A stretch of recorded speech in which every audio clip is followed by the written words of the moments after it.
Bueno, buenos días.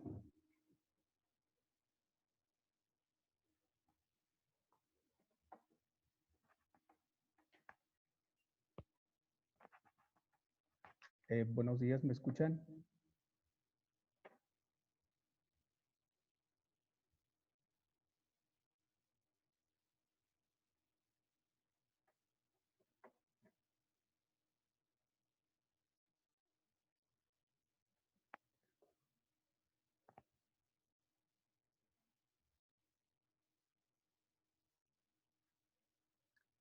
Buenos días, ¿me escuchan? Buenos días, sí, profe. Ah, muy bien. Keila, ¿me escuchan?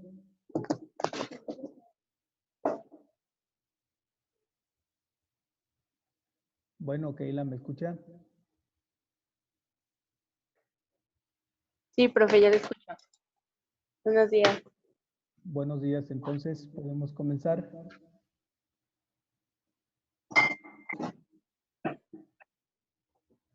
Bueno, vamos a comenzar entonces. Primeramente, una disculpa por ahí, la publicación hubo alguna fallita, pero bueno, vamos a comenzar, ¿les parece bien?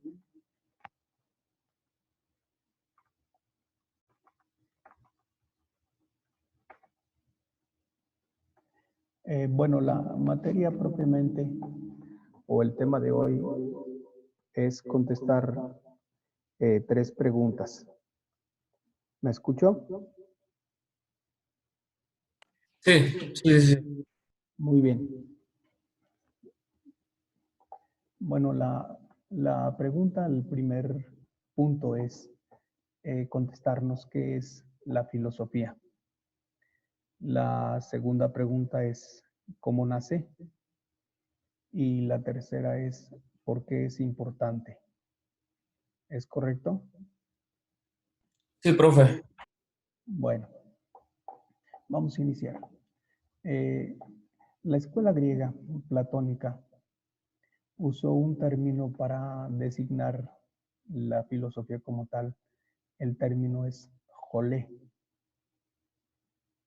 Lo que más tarde los latinos utilizaron el término otium, cuyo significado fue traducido como ocio, término que se ha pervertido, ya que como se desvirtuó con el paso del tiempo y se tradujo como flojera, espacio para la pereza, y en realidad el ocio para los latinos era buscar una actividad relacionada con la filosofía.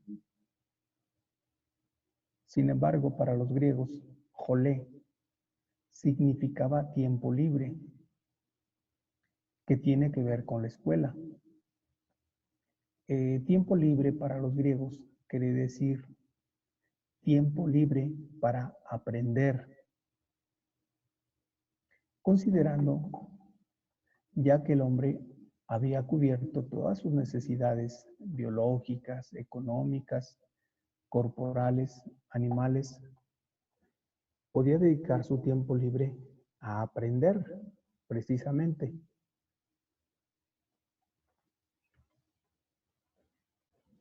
Entonces podemos deducir que la filosofía no es algo normal, ya que el aprender que suponía para los griegos era la excelencia. Y la escuela se volvió este espacio para aprender excelencia, que en realidad era un aprendizaje extraño, porque la filosofía no puede ser una enseñanza familiar. Hasta hoy en día sigue siendo una extrañeza o sigue siendo una enseñanza extraña, porque ya desde la concepción griega consistía en la amistad con la sabiduría. ¿Alguna duda hasta aquí?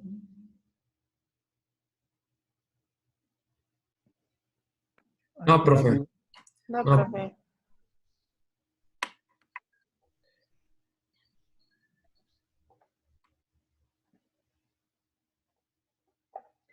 De lo único que tenemos es que la filosofía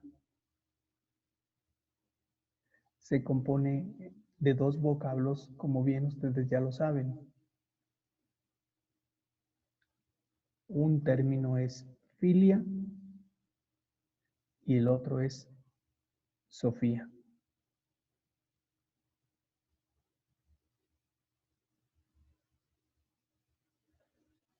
Palabra que hasta hoy no hay alguna ciencia que la haya definido como tal.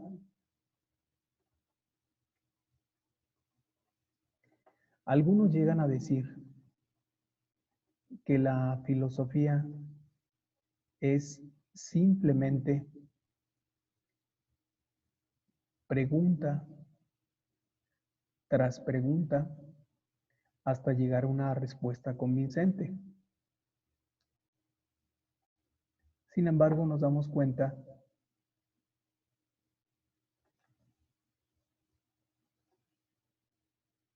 que el preguntar tampoco es sencillo. O sea, elaborar una pregunta tampoco es sencillo.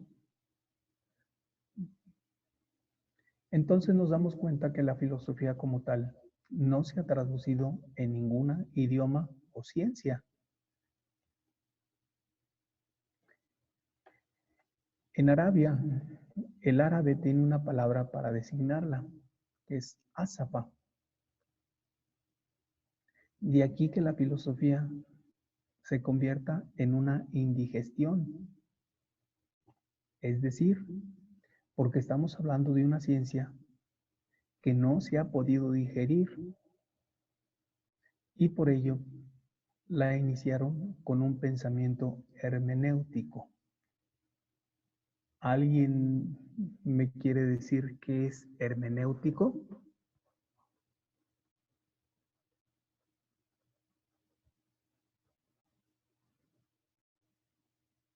¿Alguien de los presentes me quiere decir qué es hermenéutico?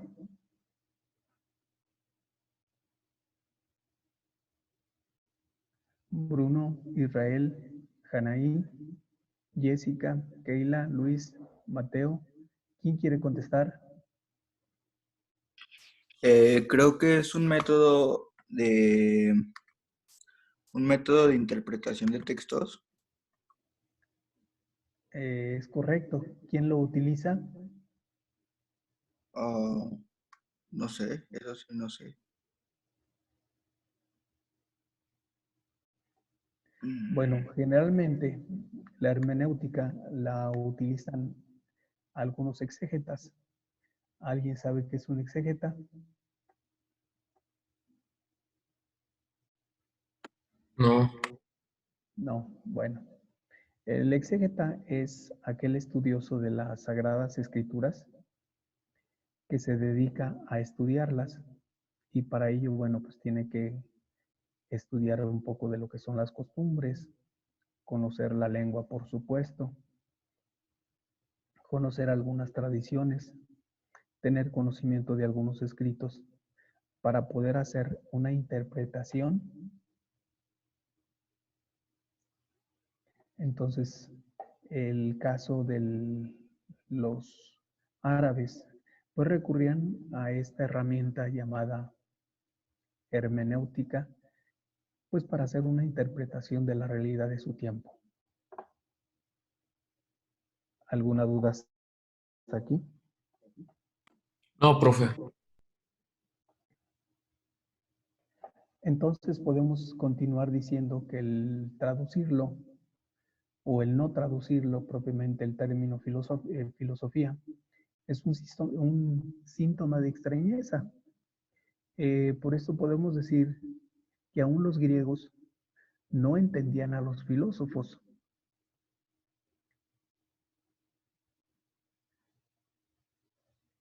De aquí puedo decirles con franqueza que tienen, pues yo diría frente a ustedes a un profesor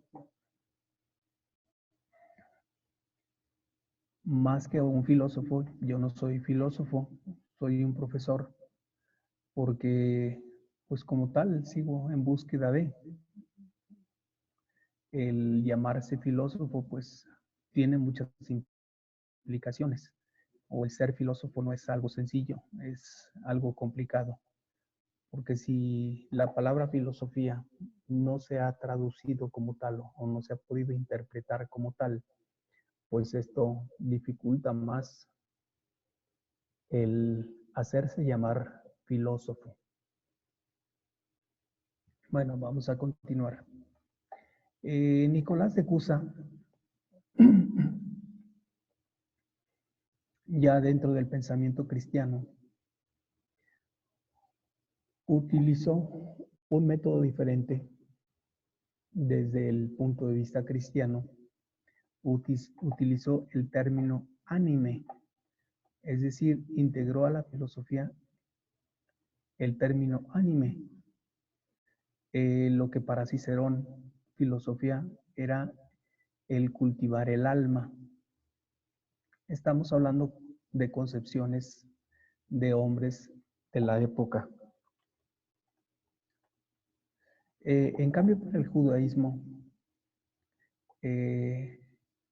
se hacía la pregunta que qué era más importante, si la ley o la filosofía. Porque la ley que está contenida en el Pentateuco, y el Pentateuco representa la ley, pero estamos hablando la ley de Dios. Es por ello que el pueblo semita no podía integrar la filosofía como una enseñanza académica, porque la ley para los judíos, bueno, pues es lo principal. Entonces, ellos desde pequeños son iniciados en esta ley que está contenida en el Pentateuco. Por lo tanto, la filosofía pues no se gesta como una enseñanza académica. En cambio, para el cristianismo tampoco puede ser integrada inicialmente la filosofía dentro de la escolaridad para los cristianos, ya que el cristianismo sin el judaísmo pues no podemos entenderlas. Ambas son reconocidas como religiones reveladas. Sin embargo, en el siglo XIII, para la comunidad árabe, la filosofía deja de tener importancia después del filósofo Averroes, mientras que para el mundo judío su importancia termina a la muerte de Maimónides. Con el caso del cristianismo, también iba a tener su desaparición la filosofía. Gracias a Santo Tomás de Aquino, quien antes de ser considerado va a ser enjuiciado por esta profesión de filósofo.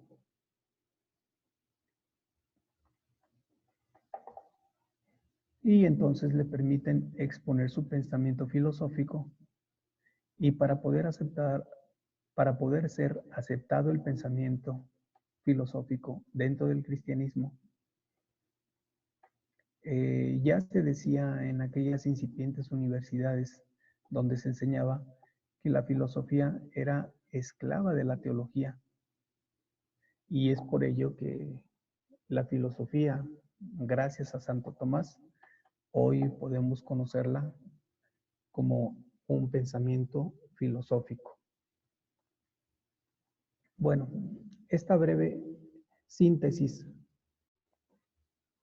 de cómo nace la filosofía, podemos deducir que la filosofía sigue siendo importante, no solamente para el estudio, sino también pues es una enseñanza para la vida. ¿Alguna duda hasta aquí? No, profe. No, profe. De todo lo que he comentado, ¿qué es lo que se ha comprendido? Podríamos deducir Entonces, la filosofía nace en un contexto muy difícil y esta dificultad es debido en gran parte a que el término como tal no se comprende. Entonces, en este campo de dificultad comienza a nacer la filosofía.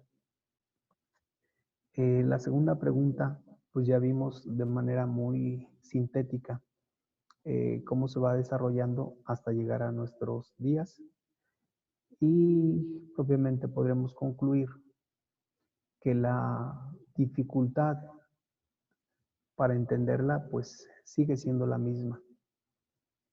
Es decir, no es fácil ser filósofo.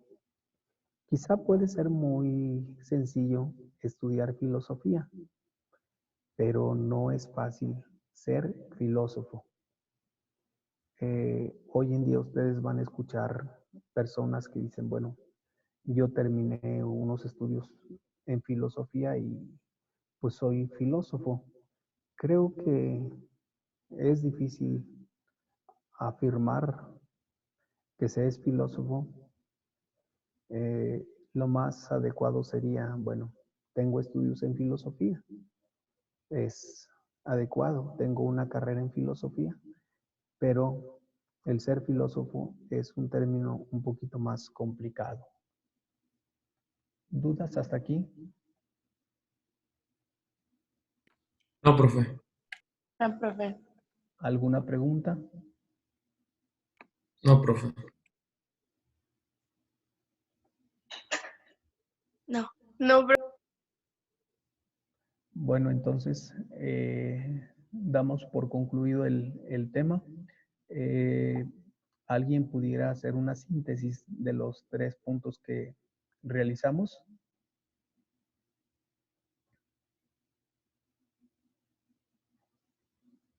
Si yo pregunto,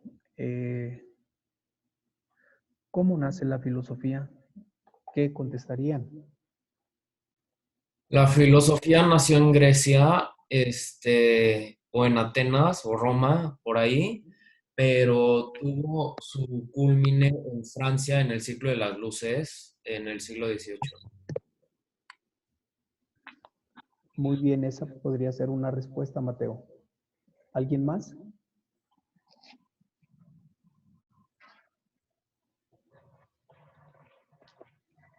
¿Alguien más pudiera darme otra descripción? La filosofía surge en Mileto en el siglo VI a.C. Su surgimiento se dio gracias al contexto político, económico y social de la época. La filosofía surge solo con la gente rica, la clase aristócrata, gobernante, que después cubierto sus necesidades básicas, pudo dedicar tiempo al ocio y en estos momentos donde pudo comenzar a pensar y pensar. Entonces tenemos otra respuesta. Eh, ¿Alguien pudiera darme una conclusión de estas dos respuestas? ¿Cómo nace la filosofía?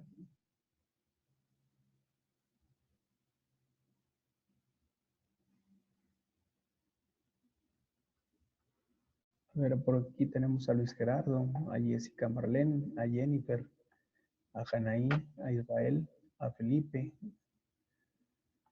a Enrique, a Debar, a Daniel. ¿Quién de todos puede darnos alguna otra respuesta? Yo, profe, A ver, la escucho. dice, la filosofía surge en Mileto. Es un surgimiento que se dio gracias al contexto político, económico y social de la época.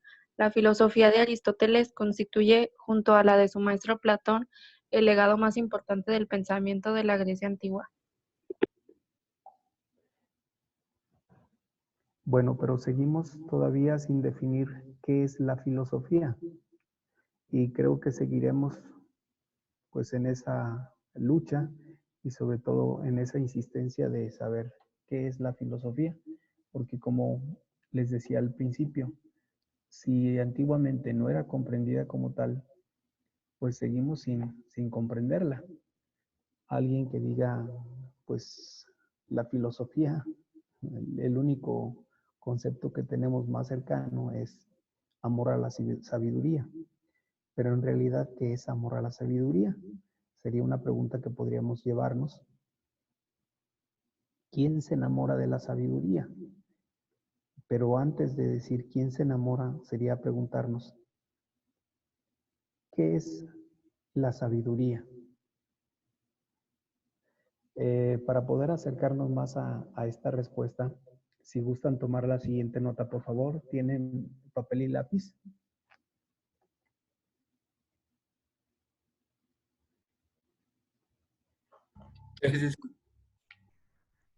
¿Puedo dictar las siguientes preguntas para que puedan responderlas? Sí. Bueno, la primera pregunta que podemos hacernos es, ¿a quién se le considera erudito?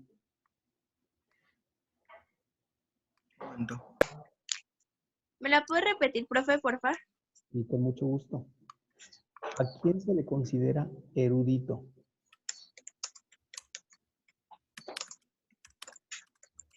No sé si va con H.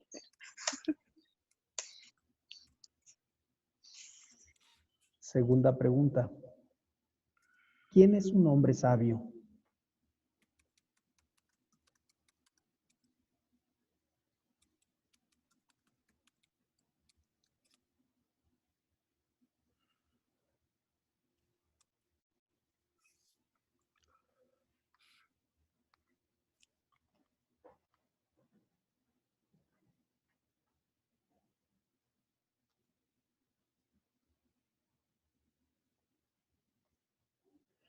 Tercera pregunta.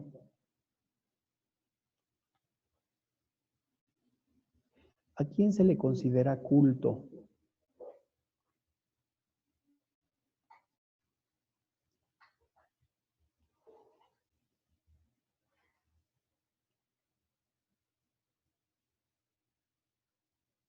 Punto. Entonces tenemos tres preguntas que tienen mucha similitud, pero que a su vez son diferentes. ¿Alguien puede hacer algún comentario sobre esto? Desde su concepción, después ya lo buscarán en el diccionario, pero por el momento, la concepción que tienen ustedes de estas tres preguntas.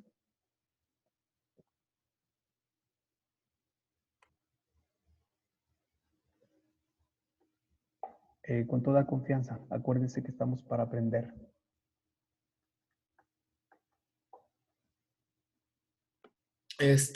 Yo diría que, o sea, de la segunda pregunta de quién es un hombre sabio, yo diría que la persona la cual ha pasado por más situaciones o que tiene más conocimiento sobre una situación que las demás personas. Por eso el dicho de con la edad viene la sabiduría.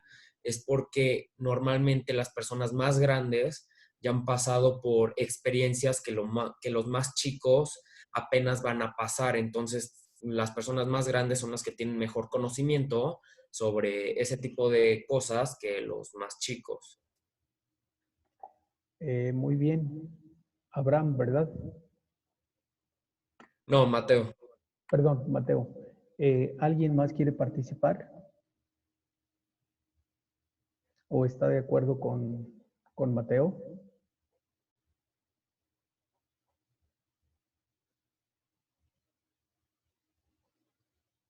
Pues, profe, a mí se me hace más de que quien es un hombre sabio es alguien que va más allá de ser una persona inteligente y que se base simplemente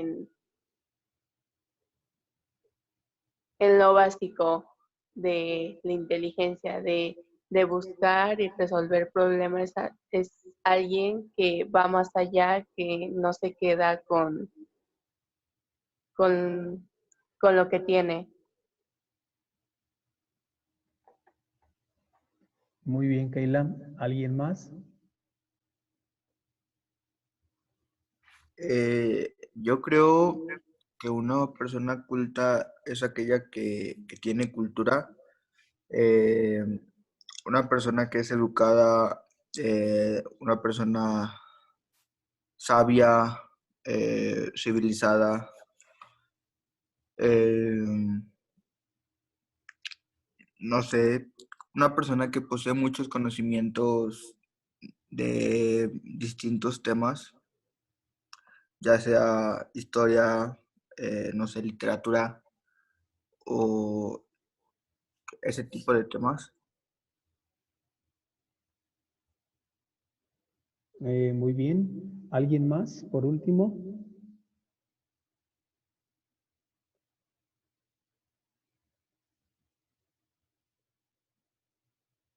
A ver, por favor, no tantos para que no vayan a tropezar. ¿Alguien más?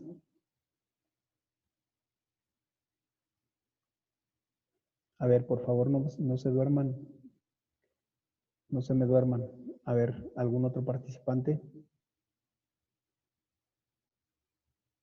No, profe. Bueno, entonces paso a la última pregunta. ¿Quién consideran, desde su perspectiva, que debiera gobernar el país? ¿Un hombre sabio? ¿Un hombre erudito? ¿O el tercero, que es un hombre culto? Yo pienso que debería de ser un hombre culto porque la palabra culto significa que tiene conocimiento sobre algunos temas, ya sea económico, político, culto también de historia. Entonces, ese tipo de personas suelen ser las mejores opciones para dirigir un país, porque obviamente hay personas que le ayudan al presidente cuando va a hablar, le dicen, ok, vas a hablar de este tema, no vas a decir ni más ni menos. Yo creo que una persona culta es la mejor opción porque sería la persona que tomaría mejores decisiones a diferencia de los presidentes que tenemos que tenemos en este momento. A ver, Mateo, perdón, ¿hay alguien que esté de acuerdo con Mateo o difiere de la concepción de Mateo? Creo que Pues, yo, profe, como que, ay, perdón. no, sigue, perdón. Ah, pues como que creo que cada término que nos dio, creo que todos se van juntando y terminan en la definición de culto, que una persona culta tiene que ser sabia, tiene que ser ilustrada de cierta forma. Entonces, yo creo que todo se reúne en que es una persona culta y que obviamente es quien debería de representarnos. ¿Alguien difiere de Keila o se une a la opinión de Keila? Mm, yo creo que sería mejor que gobernar el país una persona sabia, ya que una persona culta tiene el conocimiento. En cambio, una persona sabia tiene el conocimiento y tiene la experiencia de, de hacer dicha, no sé, cosa, gobernar, dar órdenes. Ya aparte de tener el conocimiento, ya tienen la experiencia o la sabiduría de cómo hacer las formas correctamente. Así que yo me inclinaría más hacia el lado de una persona sabia en vez de una persona culta. O sea, Bruno se inclinaría más a elegir a una persona sabia. ¿Sí entendía bien eso? Lo que usted quiso expresar. Sí, sí, sí. A ver, ¿alguien difiere de Bruno?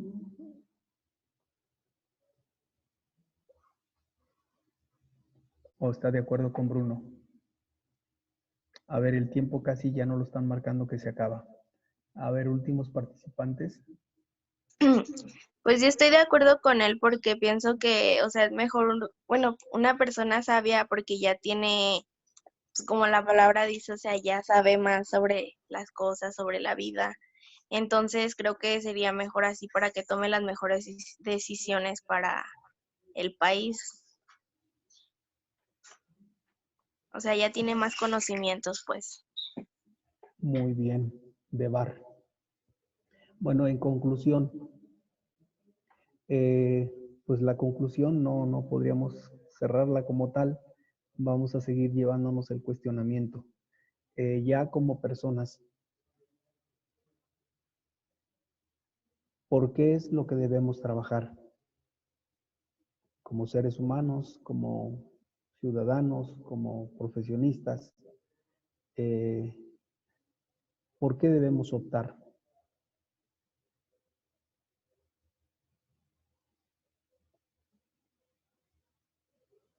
¿Cómo ¿Alguien que tiene optar? alguna respuesta? ¿Cómo que optar? ¿Optar para qué? Sí, o sea, ya como personas, ¿por qué optarían ustedes? ¿Por ser hombres sabios, por ser hombres eruditos o por ser hombres cultos? Culto. Culto. Entonces ponen por encima el cultivo de las ciencias más que la sabiduría. Sí. Que yo me enfocaría más en ser una persona sabia.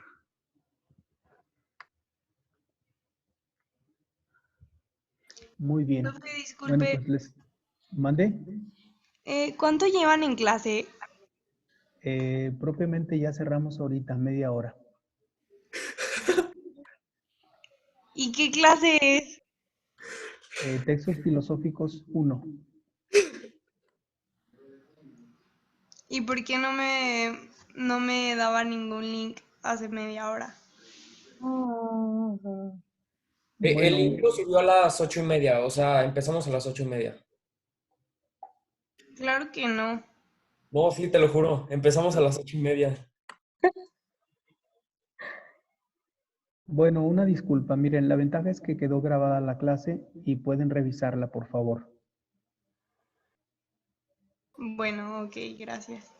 Bueno, les agradezco mucho y nos vemos en la próxima sesión del próximo miércoles. Por ahí, revisen la tarea. Creo que hubo algunas dificultades y no se hicieron las publicaciones, pero en este momento se las voy a hacer. ¿Y la próxima semana va a ser a qué horas? A las 8 de la mañana. 8. 8:30, ¿no? No, No, 8. a las 8, no, a las 8, porfa. Y a las No, 8. Sí, a 8. las 8 de la mañana para iniciar el foro en la plataforma a las 8:30. ¿Les parece bien? Y A ver, profe, pero conteste los mensajes también. Bueno, ahorita se los contesto. Cualquier duda. ok, va, Eh, perfecto. a la plataforma estaré conectado yo media hora en la plataforma. Entonces 8:30, ¿verdad? No, 8 de la No, mañana. a las 8. A las 8. Ok, 8 de 8 la en punto. mañana Ok, va, y a perfecto. las 8:30 Está eso, iniciamos las con el 8:30. foro. Bueno, subo a la plataforma. Muchísimas gracias por su participación. Nos seguimos escuchando. Gracias, profe. Luego, Ustedes, buen día. igualmente, bonito día a todos. Gracias, profe. Gracias, profe.